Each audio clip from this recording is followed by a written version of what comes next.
Iran যুক্তরাষ্ট্র যুদ্ধে পাকিস্তান কূটনৈতিকভাবে মধ্যস্থতাকারী দেশ হিসেবে ভূমিকা রাখছে। এমনকি ওয়াশিংটন ও তেহরানের মধ্যে যুদ্ধবিরতি কার্যকরেও বড় অবদান রেখেছে ইসলামাবাদ। তবে যে সৌদি আরব যুক্তরাষ্ট্রকে সহায়তা করছে সে দেশই বিপুল সামরিক সরঞ্জাম পাঠিয়েছে পাকিস্তান।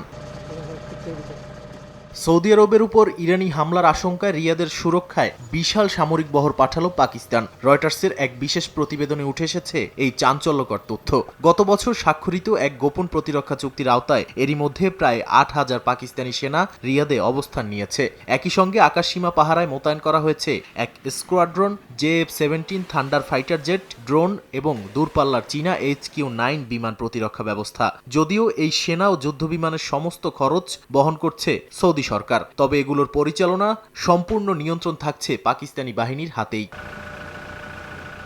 নিরাপত্তা বিশ্লেষকদের মতে এই মোতায়েন কেবল কোনো প্রতীকী বা প্রশিক্ষণ মিশন নয়, বরং এটি একটি পুরোদস্তুর যুদ্ধ প্রস্তুত বাহিনী। এর আগে পাকিস্তানের প্রতিরক্ষামন্ত্রী খাজা আসিফ ইঙ্গিত দিয়েছিলেন যে কোনো বড় মূল্যের বিনিময়ে সৌদির আঞ্চলিক অখণ্ডতা রক্ষা করবে ইসলামাবাদ, যা রিয়াদকে পাকিস্তানের পারমাণবিক ছাতার সুরক্ষায় রাখার শামিল। গোপন এই চুক্তির আওতায় প্রয়োজনে সর্বোচ্চ ৮০,০০০ পর্যন্ত পাকিস্তানি সেনা সৌদিতে পাঠানোর সুযোগ রয়েছে বলেও জানা গেছে।